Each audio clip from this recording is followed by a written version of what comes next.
Death is that state in which one exists only in the memory of others, which is why it is not an end.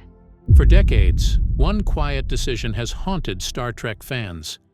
Star Trek: The Next Generation is losing a cast member. Denise Crosby, who plays the chief security officer, is now to be written out of the show because the large cast just left no room. Denise Crosby walked away from The Next Generation before its first season ended, abandoning a role most actors would give everything to keep. Now, at 67, she is finally explaining why she made that choice that seemed unthinkable at the time. You know, we had an extraordinary bond with the cast. You know, we still continue, to see each other, and forever we'll be connected in a way. What forces someone to leave a franchise just as it is taking off? Stick with us to the end, because the answer exposes something about Hollywood that most stars are too afraid to admit. The audition that promised everything. The scene that convinced Denise Crosby to accept the role of Tasha Yar was never supposed to disappear, but it did. And when it vanished, it took her entire future on Star Trek with it. In 1987, Denise walked into her audition believing she was reading for a character with depth, authority, and emotional range, and the material in front of her seemed to confirm it. The scene paired Tasha Yar with counselor Deanna Troi in a restrained, intimate exchange, one built entirely on character rather than spectacle. This wasn't just unusual for Star Trek. It was revolutionary for 1987 science fiction television, where women were typically relegated to communications officers or love interests. The scene further explored Tasha's memories of Turkana 4, the rape gang she survived, and how those experiences shaped her fear of intimacy and trust, material that hinted at storylines exploring trauma, recovery, and the cost of command. In that moment, Tasha was not just a security officer, she was human, and the connection between the two women hinted at the possibility of layered relationships that could grow over time. Denise committed fully to that scene because it felt like a promise. She felt that scene mirrored everything she thought Tasha Yar was going to be week after week.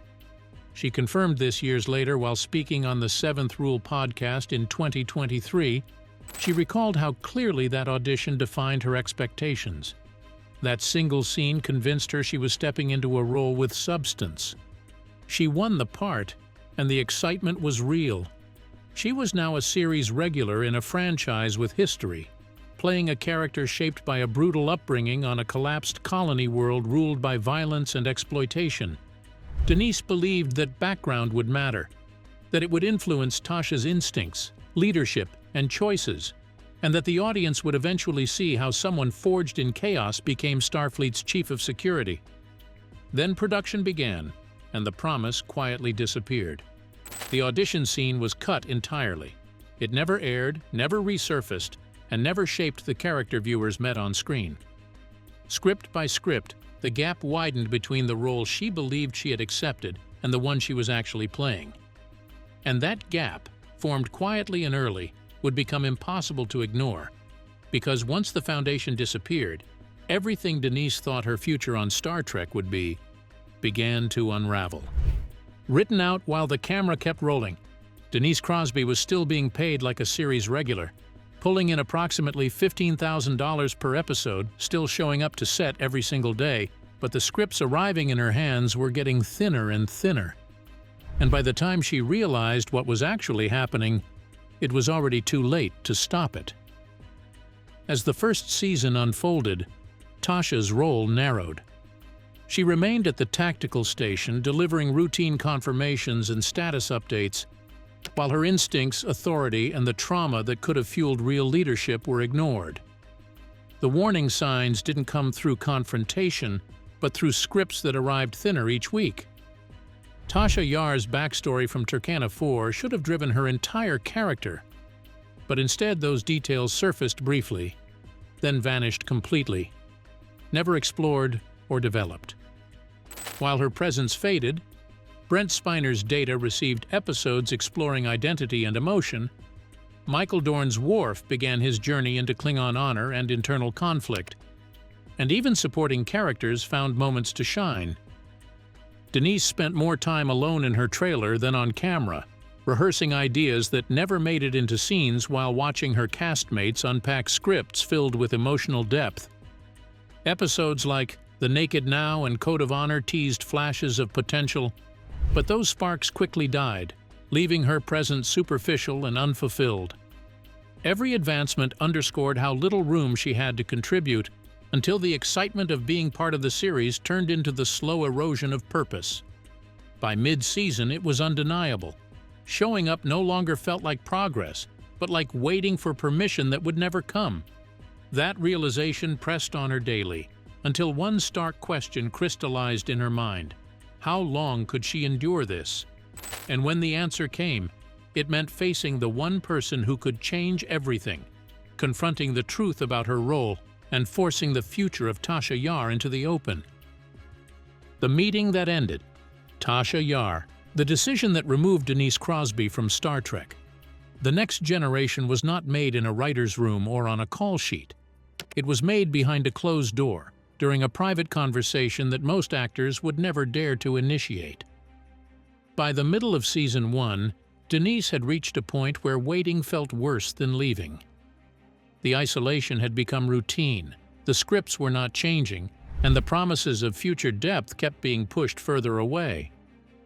Instead of hoping things would improve, she went straight to Gene Roddenberry and asked to be released from the show, a move that carried real risk on a high-profile series still finding its footing.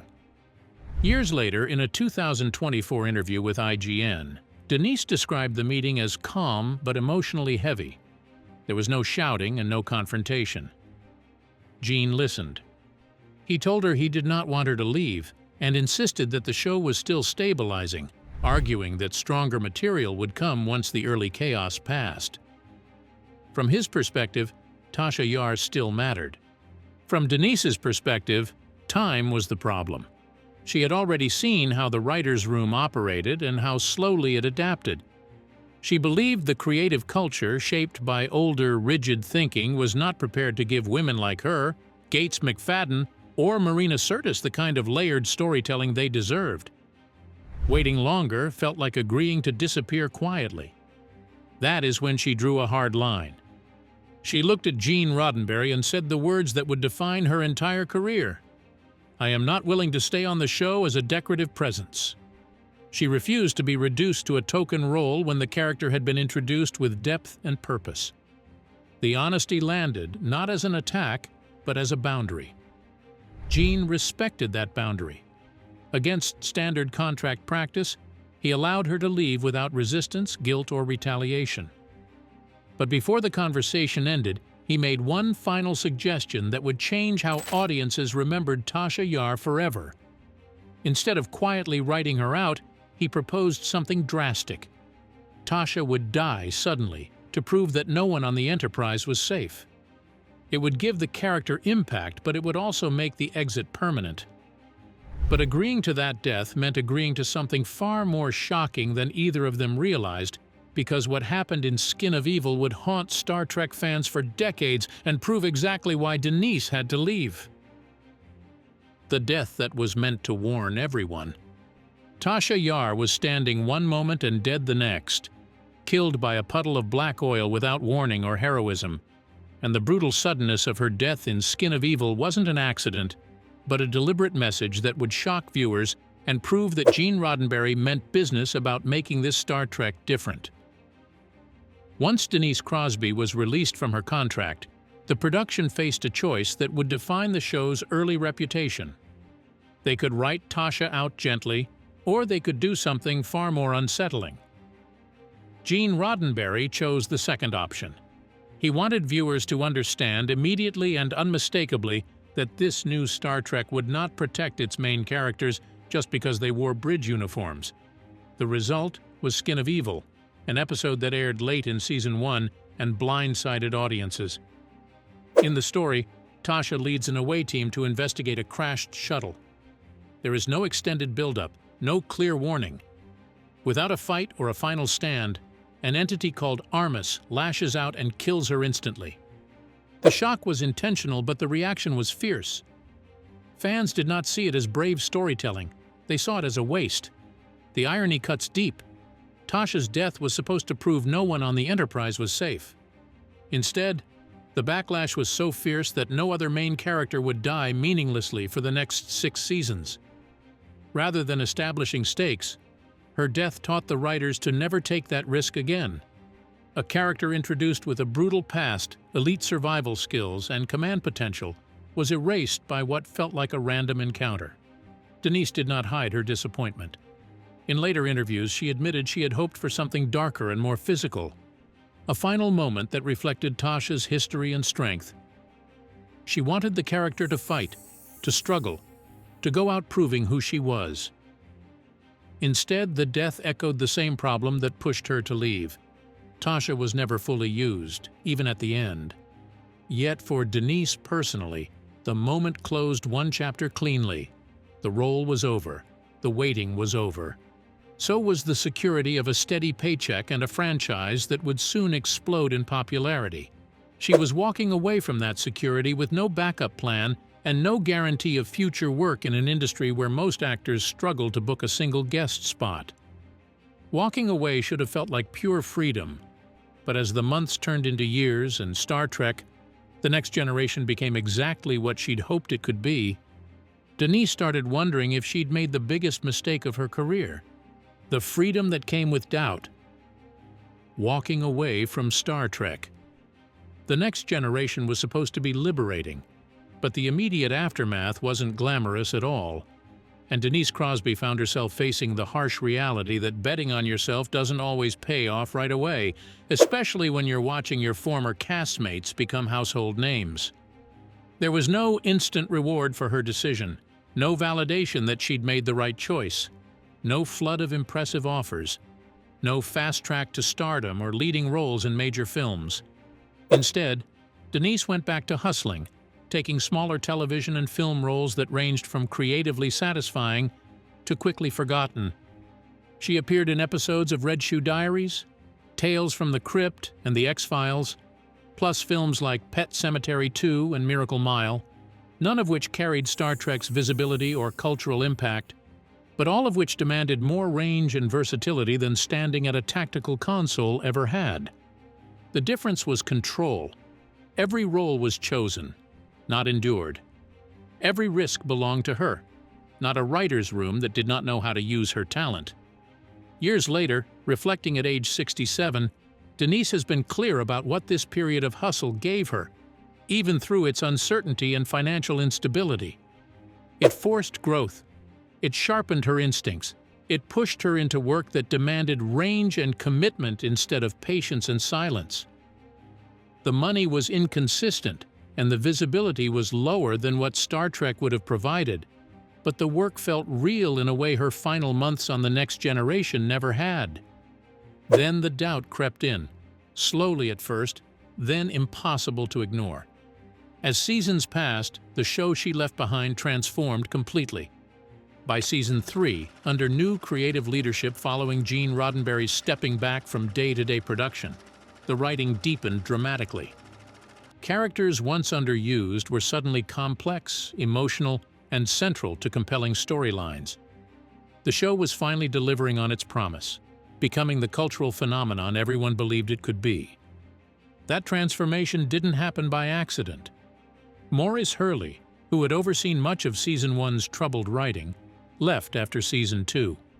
Michael Piller took over as showrunner in Season 3, and the show fundamentally changed. The early struggles, including losing Denise, forced Star Trek to evolve. Watching from the outside, Denise could not ignore the shift happening right before her eyes. The exact kind of storytelling she had waited for, the character-driven material she had begged for, was finally happening consistently, just without her. The question was unavoidable and painful. Had she left too soon? If she had stayed just a little longer, endured a bit more frustration, would Tasha Yar have finally become the character she was promised in that audition room? Would the writers have eventually figured out how to write her with the depth and complexity they were now bringing to other characters? That question never fully went away, lingering in the back of her mind during quiet moments. But just when that doubt was settling into something close to regret, A casual conversation at a Star Trek convention opened a door she thought had been permanently sealed shut. And what came next would give her everything she'd been denied. The episode that finally told the truth.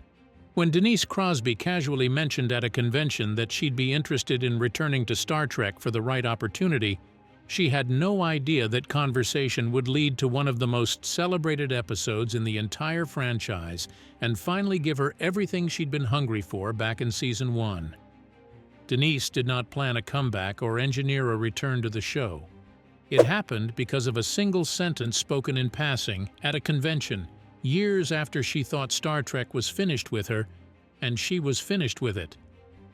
During a casual conversation with one of the show's writers, Eric Stillwell, Denise mentioned she would consider returning to The Next Generation, but only if the role actually mattered and meant something significant. No long contract. No standing at a console delivering technical jargon. Just one story that did justice to Tasha Yar and gave the character the send-off she deserved. That comment lingered. Stillwell took it back to the writer's room, where he and Trent Ganino began searching for a way to undo the past without erasing it. What emerged was yesterday's Enterprise, an alternate timeline story that arrived in Season 3, right as the show finally found its voice. The episode would become the most celebrated in TNG's entire 7-season run, consistently ranking at the top of fan polls decades later. A battered version of the Enterprise is pulled into a darker reality where the Federation is losing a brutal war. And in that timeline, Tasha Yar is alive. This Tasha is not the eager officer from Season 1. She is exhausted, hardened by years of non-stop conflict, carrying the weight of friends she has watched die. Denise finally had space to explore the character's strength, fear, and moral resolve. She forms a brief but devastating connection with Lieutenant Richard Castillo. In just 3 scenes, they create a romance more emotionally resonant than anything Tasha had in an entire season, then learns the truth from Guinan.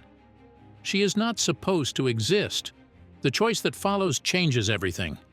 Knowing that returning to the past will likely kill her, Tasha volunteers anyway because fixing history matters more than her survival. This time her death is not random or meaningless. For Denise, the irony was sharp.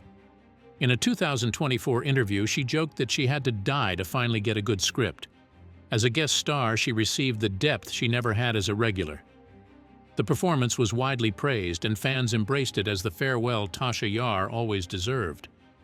But Star Trek wasn't done with Denise Crosby yet, and what they asked her to play next would be darker, more twisted, and more satisfying than anything Tasha Yar could have ever been.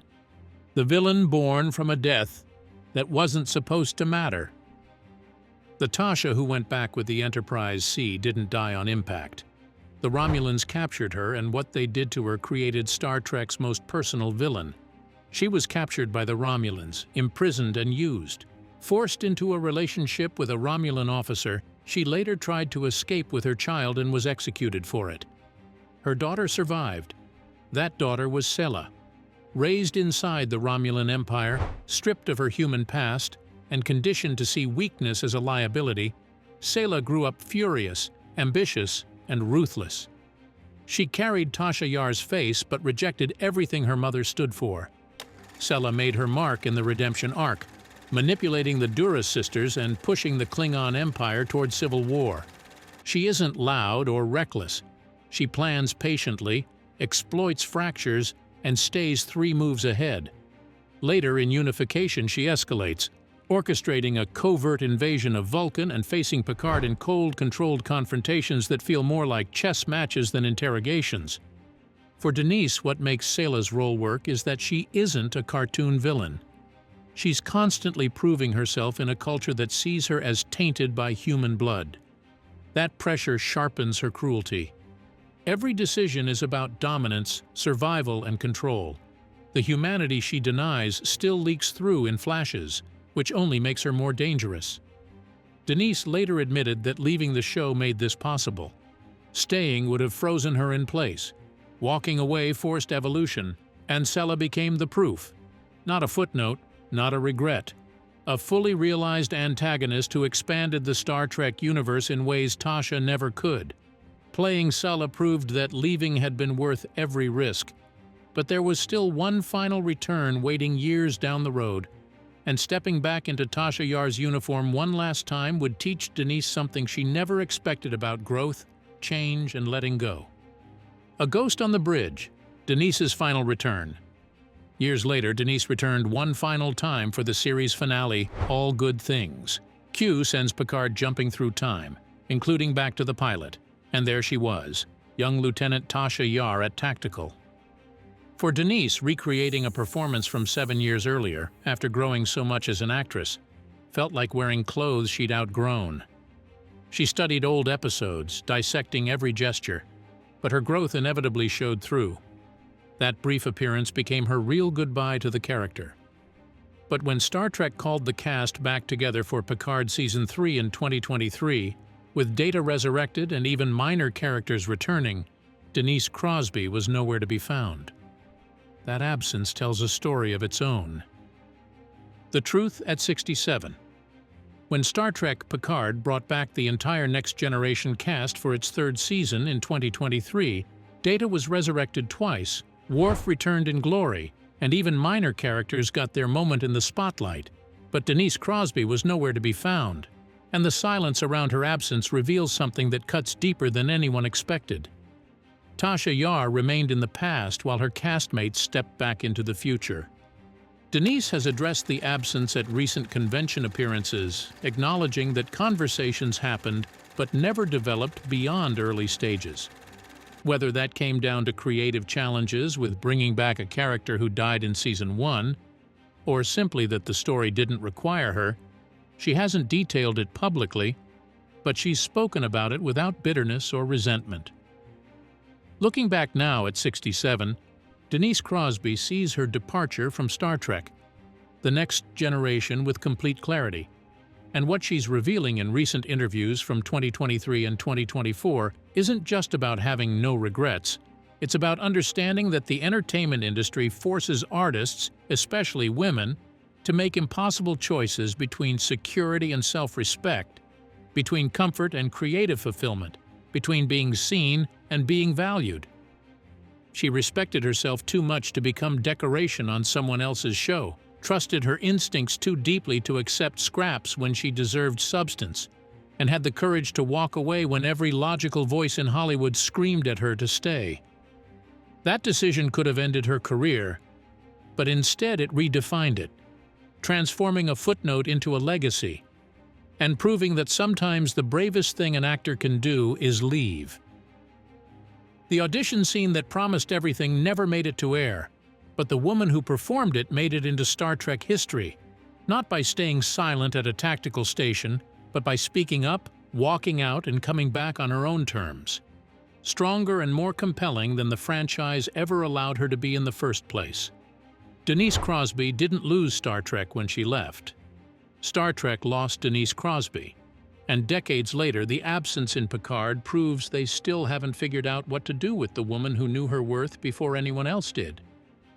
Do you think Denise Crosby made the right call, leaving when she did, or should she have waited to see if Tasha Yar would eventually get better material? And here's the bigger question. If you were in her position, collecting a paycheck on a hit show but creatively dying inside, would you have the courage to walk away? Let us know in the comments section below, and don't forget to subscribe and hit that notification bell so you never miss another deep dive into the untold stories behind Hollywood's biggest decisions. Thanks for watching. See you in the next one.